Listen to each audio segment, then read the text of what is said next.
disciplined, well-schooled team. It'd be surprising. On the court, his energy was unmatched, a man who celebrated every game like it was the national championship. Off the court, Dan Fitzgerald was very much the same. If you were of Irish descent, then you just say he's a typical Irishman, and that makes perfect sense to a lot of us. But John Stockton is no doubt Dan Fitzgerald's most famous player. Today, he was in shock hearing of Fitz's death and shared stories of sideline rants, one-on-one tutoring, and road trips with Fitz at the wheel. You'd swear that he was never looking at the road. He was always looking back to convey a story, using both hands often and looking backwards. So we survived those, and those were good times. The good times were remembered fondly today on this campus and across the country. His friend and longtime GU baseball coach Steve Hertz was reminded of his reach.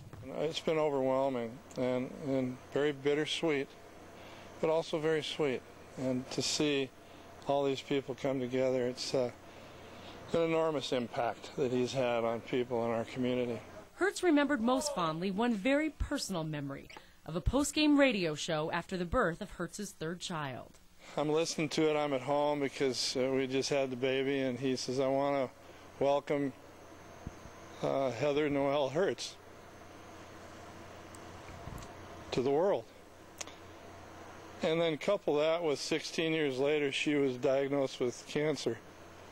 And I'll never forget the hug I got from him. That was the breath that he had. And that's what people shared most today, not just the coach, but the man, the friend they never expected to leave. Fitz is the type of guy, he's a scrapper that you kind of felt would live forever. And even though you think about him all the time, you never think you'd had to rush to say anything to him because he'll be here, he'll be around.